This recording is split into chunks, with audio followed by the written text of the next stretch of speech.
विद्यार्थीहरू अभिभावकहरू सम्पूर्ण नेपाली जनताहरू रोडमा आउने छन् अब भोलिदेखि आउँछन् भोलिदेखि। किन भन्दाखेरि यो चाहिँ शिक्षकहरू हामी सधैँको लागि रहँदैनौँ। हाम्रो चाहिँ टाइम पुगेपछि हामी जान्छौँ। भोलिका शिक्षक भनेका हाम्रा भविष्यका विद्यार्थीहरू हुन्। भोलिका शिक्षकहरू भनेका र ठुल्ठुला पोस्टको लागि आम चाहिँ मूल चाहिँ त्यसको मुहान भनेको शिक्षण हो। शिक्षण पेसा राम्रो भयो भने शिक्षक होइन। शिक्षक भएपछि 26 दिनसम्म किन गराएनौँ हामीले यस्तो? 26 दिनसम्म भएन। आज राज्यले दमन गर्नुको लागि यस्तो गरेको, आज दमन गर्नुको लागि माथि सरकारले यिनलाई आदेश दिएको दमन गर्नुपर्छ, सरहरूलाई भगाउनुपर्छ भन्ने गलत छ। यो चाहिँ नेपाली जनताको खुट्टामा बन्चो हानेको नेपाली शिक्षालाई ध्वस्त पार्न खोजेको छ। यहाँ राज्यले कुनै पनि चासो र चिन्ता दिएको छैन। पूर्व मेचीदेखि पश्चिम महाकालीसम्मका सम्पूर्ण नेपाली जनता अब सडकमा आउने छन्। शिक्षकहरूको तागतले भएन र यिनीहरूलाई अहिले राज्यले दमन गर्न लगाएको 26 दिनसम्म हामीले ढुङ्गामुढा किन गरेनौँ? आज किन भयो? बाध्य गर्यो, सिर्जना गर्यो। यिनीहरूले हाम्रो साथीहरूलाई घाइते बनायो। गुरुमा माथि यिनीहरूले चाहिँ प्रहार गर्यो। आज प्रहार गर्यो। म घाइते भन्नाले छेकेँ, मैले हातले छेकेँ। यसमा टाउकोमा हान्न खोजेको थियो, टाउकोमा छेक्ने बेलामा यहाँ लागेको छ मलाई। म घाइते चाहिँ शान्तिपूर्वक आन्दोलन भन्दै हुनुहुन्छ, निषेधाज्ञा तोडेर अगाडि बढ्नु भने निषेधित आज्ञा तोडेकै छैनौँ हामीले।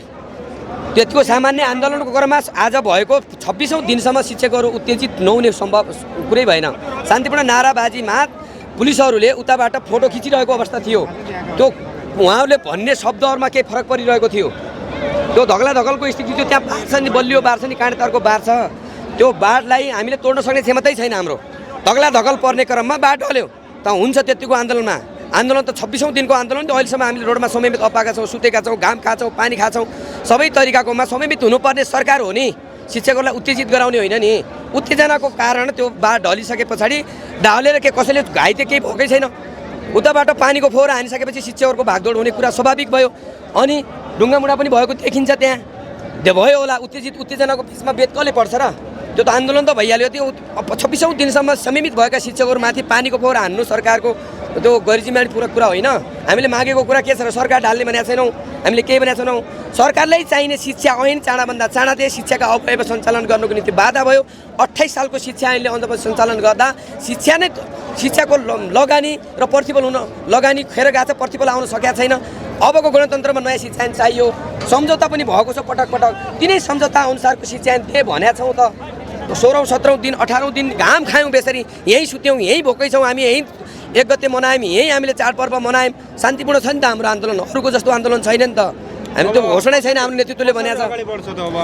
आन्दोलन त शान्तिपूर्ण नै अगाडि बढ्छ त। सरकारले यहाँ घाइते साथीहरूको जिम्मेवारी लिनुपर्छ। यो गैर जिम्मेवारीपूर्णको सरकार गृहमन्त्रीले जवाब दिनुपर्छ।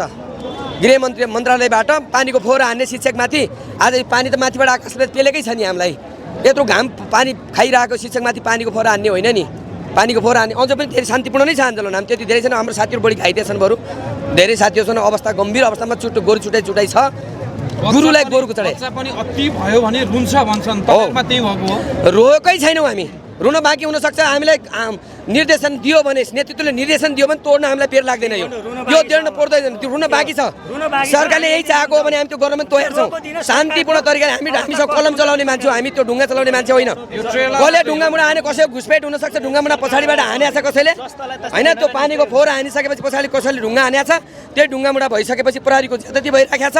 यो लठाइतहरू घुसाएर हामीमाथि आन्दोलन भडाउने, थकाउने, गलाउने, फकाउने सरकारको नीति लागू हुँदैन। अब अघिको झडपमा एउटा दृश्य देख्नुभयो कि नै? प्रहरीले एउटा छुट्टै प्रहरीले मोबाइलबाट क्यामेराबाट भिडियो गरिरहेको अवस्था थियो। हो त्यही। यदि सुन्नुहोस्, यदि तपाईँहरूको अनुहार पनि अब त्यहाँ खिचिएको भए तपाईँहरू पनि जेल जाने हो? जेल जान तयार छौँ। हामीले के नै बिराएको छौँ र? हामीले शिक्षा ऐन माग्दाखेरि जेल जान तयार छौँ। जेल जान तयार छौँ। गोली खान पनि तयार छौँ। ढुङ्गा त खाइहाल्यौँ त हामीले, लट्ठी त खाइहाल्यौँ त। त्योभन्दा बढी के गर्ने हामीले? त्यही चाहेको सरकारले फकाउने, गलाउने, थकाउने, घर पठाउने। शिक्षा ऐन चाहिँदैन सरकारलाई। किन सम्झौता गरे पहिला? यो 26औं दिनसम्म कहीँ देख्नु भएको छ समयमित भएर यतिको समयमित तरिकाले आन्दोलन कहीँ देख्नु भएको छ पत्रकार महोदय? सरकार कति टाइटली लागेछ हेर्नुस्। लागेछ। सुरक्षा संयन्त्र, क्यामेरादेखि लिएर हरेक चिज छ। हेरेर को आन्दोलितमा जज सरकार नारा लगाइछन् भनेर भिडियो खिचेर मैले लगाएको छु नारा। शिक्षा ऐन जारी गर भन्ने भन्दा फरक नारा छ भने कारबाही गरे हुन्छ मलाई पनि मैले त्यही भन्छु पछिल्लो नेपालको घटना थाहा पाउनु भएको छ नि जो धेरै बोल्छ जो धेरै उफ्रिन्छ त्यो जान्छ जाकिन्छ जाकिन पर्छ शिक्षा जाकिन गर्नुको पालो हो। अब